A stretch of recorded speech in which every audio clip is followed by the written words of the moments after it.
सबसे पहले तो आपका धन्यवाद करती हूँ कि आपने अपना कीमती समय निकाला और मेरे विचार सुनने आप पहुँचे। उसके लिए आपका बहुत बहुत धन्यवाद। आपके बीच आज अपना परिचय देने आई हूँ। हम सुलखनी में डोर टू डोर भी कर चुके हैं, एक एक घर जाके मंजू जी ने मेरे साथ मेहनत करी, सतीश जी के साथ मिलकर हमने पूरे गांव में जाके अपनी उपस्थिति बताई कि हाँ, हम चुनाव में खड़े हो रहे हैं। उसमें इतना प्यार मिला कि जब लोग सभा चुनाव आए तो तब से ही लोगों ने पूछना शुरू कर दिया, भाई तेरा साइन क्या है, कौन से चिन्ह पे मोहर लगाए। मैंने कहा इन चुनावों में मैं नहीं हूँ, अगले जो आएंगे 10वें महीने में जो चुनाव आएंगे उनमें मैं खड़ी हो रही हूँ। वो है एमएलए के चुनाव, विधानसभा के चुनाव।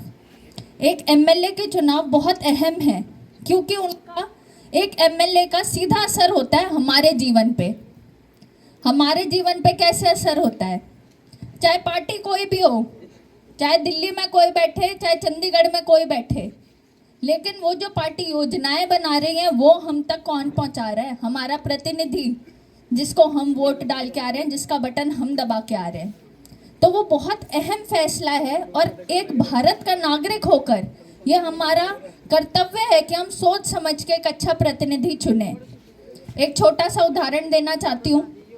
कोई अपनी बेटी की शादी करने जाए तो वो देखता है कि भाई जो लड़का है वो अच्छे परिवार से हो। कुछ गलत कह रही हूँ तो बताना। अपनी बेटी किसी को दे तो फिर ये देखते हैं ना कि भाई अगला अच्छे परिवार से हो, अपने पैरों पे खड़ा हो, हमारी बेटी को खुश रखे, उसका भविष्य अच्छा हो। यही सोच के तो हम उसको देते हैं, यही सोच के तो हम एक लड़का चुनते हैं। उसी तरह से जो हमारे बच्चों का भविष्य निर्धारित है, जिसके कंधों पे हम अपना पूरा जो कहते हैं ना अधिकार दे रहे हैं, हम जिसको प्रतिनिधित्व दे रहे हैं, उसको हम ऐसे बिना सोचे समझे कैसे वोट दे सकते हैं? बहुत ज़रूरी है हम ये जांच पड़ताल करें पहले कि हमारा जो भी प्रतिनिधि है, जिसको हम जिताने वाले हैं, वो कितना पढ़ा लिखा है। मैं साथ ही साथ अपने जो चीज़ें हैं, अपना जो परिचय है, वो साथ के साथ देना चाहती हूँ।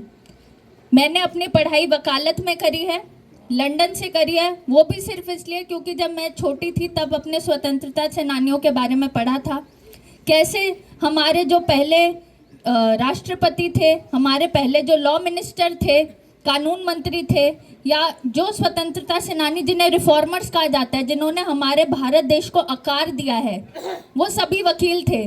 उन्हीं के पद चिन्हों पे चल के वकालत की पढ़ाई करी।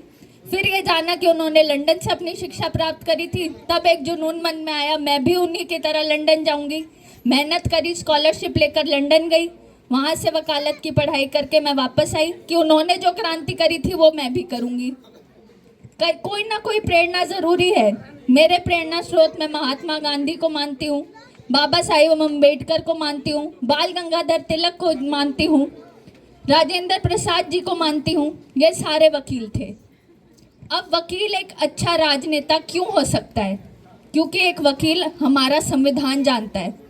संविधान क्या है? संविधान वो लिखित दस्तावेज है जो हमें हमारे सारे हक, कर्तव्य, अधिकार बताता है, जो हमें हमारे देश को चलने का डायरेक्शन देता है। एक रीढ़ की हड्डी जैसे होती है ना शरीर में, वो हमारा संविधान है। हमारा संविधान ही हमें बताता है कि हम एक लोकतंत्र है, कि जनता से ऊपर कुछ नहीं है इस देश में। और लोकतंत्र का अर्थ है जनता का शासन, जनता से और जनता के लिए। तो क्यों हम वीआईपी कल्चर को प्रमोट करते हैं, कि हम इसको वीआईपी बनाते हैं? एक अच्छा जनसेवक ही अच्छा राजनेता बन सकता है। आपके बीच मैं ये नहीं कह रही कि मेरे को नेता बनाओ, राजा बनाओ। मैं ये कह रही हूँ मुझे सेवा का मौका दो, क्योंकि मैं जो करना चाहती हूँ वो सेवा भाव से करना चाहती हूँ। हमारे ग्रंथों में लिखा है कि हमारा जो जीवन है वो 4 अर्थ में सीमित है, 4 शब्दों में सीमित है। और वो 4 शब्द क्या हैं? जन्म, अर्थ, कर्म, मोक्ष। हमें मनुष्य योनि में जन्म मिला है। इस जन्म को हमें इसके बारे में सोचना चाहिए, भगवान का धन्यवाद करना चाहिए कि हम मनुष्य बने हैं। उसके बाद अपने जीवन का अर्थ पहचानना चाहिए कि हमें इस जीवन मिला है तो हमें इस जीवन का सही प्रयोग करना चाहिए। उसी के साथ अर्थ के साथ ही हमारे कर्म जुड़े हैं, कि अगर किसी को डॉक्टर बनना है तो वो डॉक्टर की पढ़ाई करेगा, किसी को अंतरिक्ष में जाना है तो वो अंतरिक्ष की पढ़ाई करेगा। उसी तरह जिसको देशभक्ति करनी है उसको राजनीति में घुसना पड़ेगा, क्योंकि देशभक्ति के लिए, जन सेवा के लिए पहली सीढ़ी राजनीति है। अगर आप सामाजिक कार्य करना चाहते हैं, समाज के लिए बड़े स्केल पे काम करना चाहते हैं, उनके लिए उनका भविष्य सुधारना चाहते हैं, तो आपको राजनीति में घुसना पड़ेगा। तो जन सेवा की पहली सीढ़ी चढ़ने के लिए मैं तैयार हूँ। अपने सभी हल्का बरवाला वासियों की आवाज़ बनने के लिए तैयार हूँ। विधानसभा में अगर कोई सच बोलेगा, सही बोलेगा, तो उसका विरोध करने वाला कोई नहीं हो सकता। अगर मैं बोलूं कि हमारे यहाँ पे वेस्ट मैनेजमेंट प्लांट लगना चाहिए, कूड़े की वजह से, यहाँ पे ही मैं देख पा रही हूँ कितना कूड़ा है, कूड़े की वजह से इतने पशु बीमार होते हैं, इतनी बीमारियाँ फैलती हैं, साथ ही साथ हमारे जो पर्यावरण है उसका कितना प्रदूषित किया जाता है। अगर एक वेस्ट मैनेजमेंट प्लांट लगेगा हमारे बरवाला हल्के में, तो फिर उससे ऊर्जा भी आएगी, जिसकी वजह से जो धानियाँ है जहाँ पे बिजली नहीं पहुँच पाती वहाँ बिजली भी जा सकती है। खाद बनेगी जो कि हम सब्सिडाइज रेट पे लोगों को दे सकते हैं। उसी तरीके से हमने ये भी सोचा है, अगर हमें पद प्राप्ति होती है तो फिर हम सभी महिलाओं के लिए और सभी जो बरवाला वासी हैं उनके लिए एक बस रूट बनाएंगे। जैसे कई गांव होते हैं जिसमें इतनी ज़्यादा आबादी नहीं होती, तो खाली बसें नहीं चलवाते। अगर बस रूट प्रॉपर होंगे, हर एक गाँव से अगर बस गुजरेंगी तो मोबिलिटी बढ़ेगी, लोगों का आना जाना बढ़ेगा, और जब उनके पास साधन होंगे तो उनको अपॉर्चुनिटी ज़्यादा मिलेगी। अगर हम शहर से जल्द जुड़ जाएं तो हमारे बच्चों को ज़्यादा एक्सपोजर मिलेगा, ज़्यादा अपॉर्चुनिटी मिलेगी, ज़्यादा मौके मिलेंगे, और मौके की ही तलाश होनी चाहिए। हमारे हरियाणा प्रदेश में काबिलियत की कमी नहीं है, हमारे हरियाणा प्रदेश में पैसे की कोई कमी नहीं है, अगर कमी है तो साफ नीयत की है। अगर जो काबिल बच्चे हैं, जो पढ़ाई में अच्छे हैं, उनको पढ़ाई की तरफ प्रोत्साहन दिया जाए, जो खेल में अच्छे हैं उनको खेल की तरफ प्रोत्साहन दिया जाए, तो फिर हमारे हरियाणा प्रदेश को नंबर 1 बनने से कोई नहीं रोक सकता।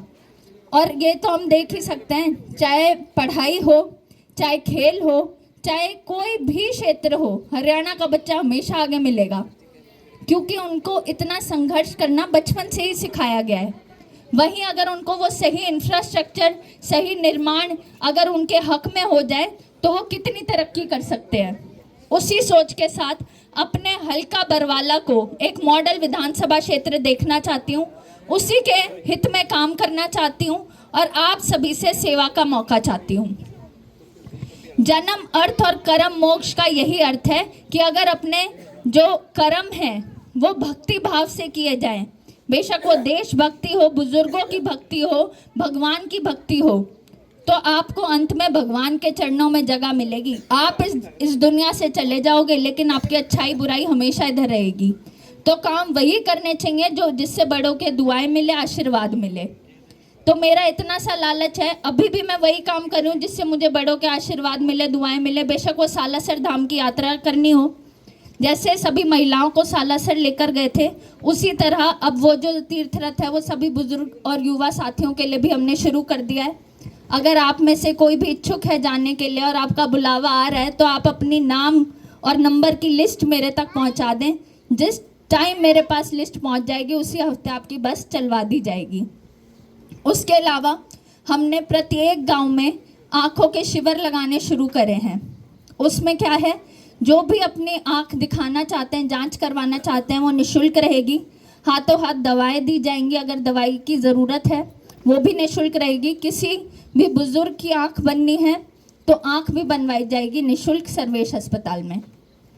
उसके अलावा प्रत्येक गांव में हमने 1 या 2 कनेक्शन वाईफाई के दे रखे हैं, ताकि वो विश्व से जुड़ सकें लोग।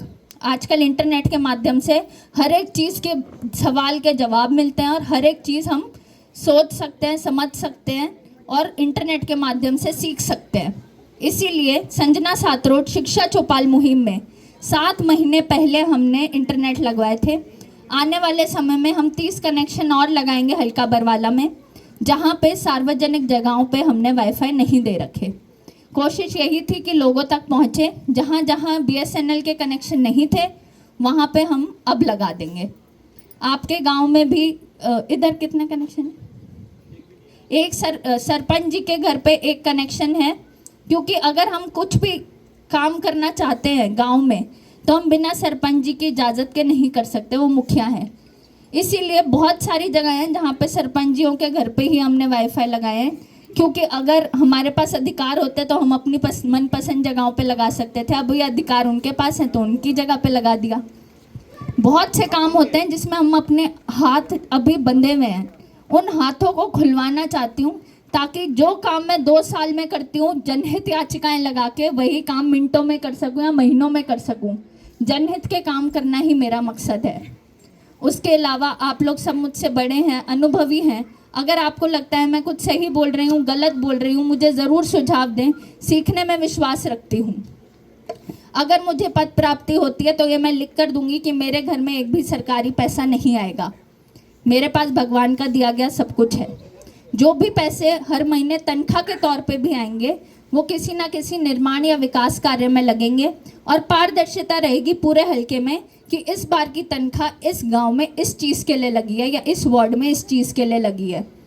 और वो काम क्या होंगे, जैसे मंदिर निर्माण हो गया, कौशल विकास केंद्र खुलवाने हो गए, या जो बच्चे खेल में अच्छे हैं उनको खेल की स्कॉलरशिप देंगे, जो पढ़ाई में अच्छे हैं उनको पढ़ाई की स्कॉलरशिप देंगे। वो सिर्फ जनहित के जो जिनके लिए एक्स्ट्रा फंडिंग नहीं आती, जिन कामों के लिए, उन कामों में वो तनख्वाह लगाई जाएगी। इसके अलावा अगर आपका कोई भी सुझाव है या जनहित की कोई भी समस्या है तो मुझसे ज़रूर साझा करें। एक बार फिर आप सभी का बहुत बहुत धन्यवाद करती हूँ कि आपने मेरे विचार सुने। बहुत बहुत धन्यवाद।